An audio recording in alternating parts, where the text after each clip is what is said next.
Morning সবাইকে বুবু বাবু ব্লগসে সুপ্রভাত। কালকে আর পারিনি ব্লগ করতে। কালকে আমার বিকেল 5টায় কল টাইম ছিল। তারপর আমার কল টাইমে গিয়ে যা টাফ শিডিউল ছিল সেখানে গিয়ে আমি একদমই ব্লগ খোলার টাইম পাইনি। আমার সকাল থেকে অনেকগুলো কাজও ছিল। আমি ব্যাংকে গেছিলাম, ব্যাংকে যাওয়ার পর বাড়ির কিছু জিনিসপত্র কেনার ছিল, সেগুলো কিনতে গেছিলাম। সেই জন্য আর ব্লগে আসতে পারিনি। তখন কাজকর্মগুলো কমপ্লিট করার পরেই চান টান করে আমাকে বেরিয়ে যেতে হয়েছিল। তারপর কাজ শেষ করে ফিরে বাড়ি আসতে আসতে আমার 11টা সাড়ে 11টা বেজেছিল। কারণ কাজ শেষ করে বাড়ি এসেছি, রাস্তাঘাটে অনেকটা টাইম গেছে যেহেতু অনেকটা রাত হয়ে গেছিলো।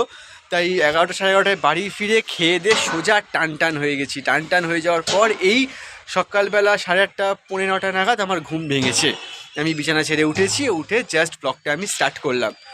তো আজকে দেখা যাক কী করা যায়। আজকে প্রত্যেকটা জিনিস, প্রত্যেকটা আপডেট আমি আপনাদের প্রপারলি দিতে থাকবো। তবে হ্যাঁ, আজকে একটা ভালো কিছু হতে পারে এবং ভালো একটা জিনিসের খোঁজ আমি আপনাদের অবশ্যই দেব। তার জন্য পুরো ভিডিওটা দেখতে থাকুন।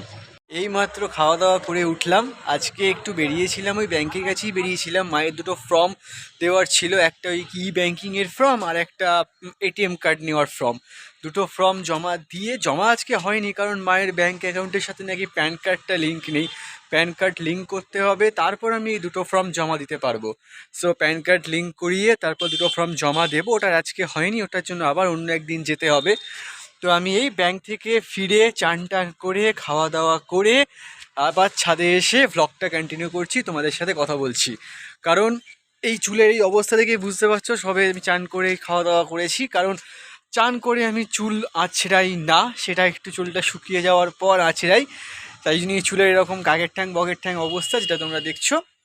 তো এই আপাতত চলছে। আর হ্যাঁ, বিকেলে আমি একটা জায়গায় অবশ্যই বেরোবো, তখন আমি তোমাদের সাথে আবার কন্টিনিউ করব আমি কোন জায়গায় বেরোচ্ছি, কি করছি। বিকেলে একটা ভালো আপডেট আছে তোমাদের জন্য। গুড ইভিনিং এভরিওয়ান, আবার আমি ফিরে এলাম এখানে এই ব্লগে। কারণ আমি বলেছিলাম সন্ধ্যেবেলা ফিরে আসবো অন্য একটা কারণ নিয়ে, অন্য একটা কাজ নিয়ে। আমি দুপুরবেলা খাওয়া দাওয়া করার পর একটু ভাত ঘুম দিতেই হয়, বাঙালি মানুষ বুঝতেই পারছেন, ভাত ঘুম দেওয়াটা দরকার। তাই ভাত ঘুম দিয়ে চাটা খেয়ে সন্ধ্যেবেলা আবার বেরিয়ে পড়েছি সেই কাজের উদ্দেশ্যে, যে কাজটা আপনাদের সাথে শেয়ার করা আমার মনে হয় উচিত। সো দেখুন, তো আমি যে ব্যক্তিটির সঙ্গে আজকে আপনাকে আলাপ করাবো সেই ব্যক্তিটি হচ্ছেন এই ব্যক্তিটি। এনার কি কারণে আপনাদের সাথে আলাপ করাচ্ছি সেই কারণটা এবার বলি। এই যে সুন্দর টি শার্টের ডিজাইনটা আপনারা দেখছেন, এইটা আমার টি শার্ট। এই ডিজাইনটা এই ব্যক্তিটি করে দিয়েছেন। এই ব্যক্তিটি এই ডিজাইনগুলো করতে থাকেন বা করেন। আপনাদের যদি মনে হয় যে আপনারা শার্ট, টি শার্ট, পাঞ্জাবি অথবা শাড়িতেও এইরকম ডিজাইন করাবেন, অবশ্যই এনার সঙ্গে যোগাযোগ করতে পারেন। এনার যে আর্ট ফর্মটা, সেই আর্ট ফর্মটার নাম হচ্ছে শিল্পনিকেতন। আমি শিল্পনিকেতনের অফিসিয়াল যে নাম্বারটা সেটা আমি ডেসক্রিপশন বক্সে দিয়ে দেবো, আপনারা অবশ্যই যোগাযোগ করবেন।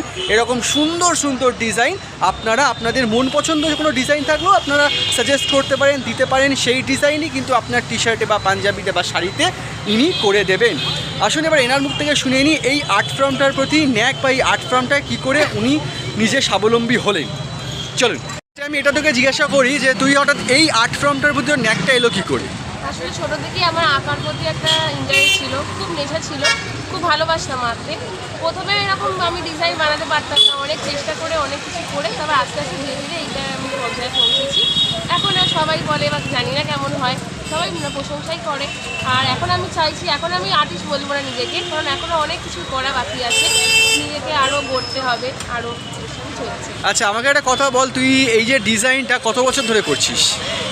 এটা আমি অনেকদিন ধরেই করছি, 7-8 বছর তো হয়েই গেল। আচ্ছা, তো এটা কি তুই শুধু হাওড়ার মধ্যে, মানে যদি কেউ তোকে অর্ডার দেয় তো সেটা কি হাওড়ার মধ্যেই? হ্যাঁ, হাওড়ার মধ্যে আমি এটা অর্ডার করি। আচ্ছা, মানে এখনো পর্যন্ত তোর বিজনেসে কোনো আদার্স হ্যান্ডই নেই যারা ডেলিভারি করতে পারে? না, ওরকম কোনো নেই। তোকে অর্ডার দিতে হবে, তুই সেই মতো? হ্যাঁ, হাওড়ার মধ্যে। আচ্ছা, খুব ভালো। আর এবার এইটা আমাকে বল, এই আর্ট ফর্মটা নিয়ে তুই এবার ভবিষ্যতে কি এগোতে চাইছিস বা ভবিষ্যতের পরিকল্পনা কি? আর্ট ফর্মটা নিয়ে কি করতে চাইছিস? কোনো গ্যালারি বা ইনস্টিটিউশন বা কিছু? অবশ্যই একটা গ্যালারি করবো, মানে আমার নিজস্ব বুটিক খোলার ইচ্ছা আছে, যেখানে সমস্ত আমার হাতে তৈরি করা জিনিসপত্র, আর্ট অ্যান্ড ক্রাফটের, আঁকা থেকে শুরু করে, শুধু যে এইসব নয়, আমার আঁকা সমস্ত কিছু থাকবে ওখানে গ্যালারিটা, সেটাই করার ইচ্ছা আছে। সেটা কতটা ছোটো। আচ্ছা। এটাই ছিল এই মানুষটার কথা। আচ্ছা, এই মানুষটার নামটাই বলে দেওয়া হয়নি। এর নাম হচ্ছে অনুসুয়া দাস। ও অনেক কষ্ট করে, অনেক কঠোরভাবে এই আর্ট ফর্মটাকে সবার সামনে আনার চেষ্টা করছে, সবার সামনে তুলে ধরার চেষ্টা করছে। এখন আপনাদেরই আশীর্বাদ, যারা হাওড়ার মধ্যে থাকেন, হাওড়ার পার্শ্ববর্তী এরিয়ার মধ্যে যারা থাকেন, তারা যদি পছন্দ মনে করেন, যদি মনে করেন এরকম ডিজাইন খুব ভাল লাগছে, অবশ্যই আপনি সেইভাবে অর্ডার দিতে পারেন, আপনার মন পছন্দ ডিজাইনে অর্ডার দিতে পারেন। আর এই রকমই কিছু মানুষদের তুলে ধরার কাজ হচ্ছে আমার, এই রকম কিছু মানুষদের তুলে ধরা আর এই রকম কিছু কাজের সম্ভার নিয়ে আবার দেখা হবে আপনাদের সাথে। ততক্ষণ এই বুবু বাবু ব্লগটা দয়া করে সাবস্ক্রাইব করবেন, লাইক করবেন, কমেন্টস করবেন, কারণ আপনার কমেন্টস আমার খুব দরকার। যেহেতু নতুন একটা ব্লগ চ্যানেল খুলেছি, তাই আপনাদের কমেন্টস নিয়েই আমি এগিয়ে যাব। তাই আজকের মতো good night, tata, bye bye. ও একটা কথা আপনাদের আমি একটা জিনিস বলে রাখি, আমাদের এই হাওড়াতে রিসেন্টলি শুরু হয়েছে, মানে আজ থেকে শুরু হয়েছে হাওড়া কার্নিভাল। আপনাদের সকলকে তো স্বাগত জানাচ্ছি। আর হাওড়া কার্নিভালের প্রত্যেকটা এপিসোড, প্রত্যেকটা পার্ট আমি আপনাদের সামনে নিয়ে আসবো, প্রত্যেকটা পার্ট আসবে হাওড়া কার্নিভালে। ওই যে লাইটটা দেখছেন, এই যে লাইটটা আমি দেখাতে পারছি কিনা আমি জানি না, এই যে লাইটটা, এই লাইটটাই হচ্ছে হাওড়া কার্নিভালের তোরণ, হাওড়া কার্নিভালের লাইট।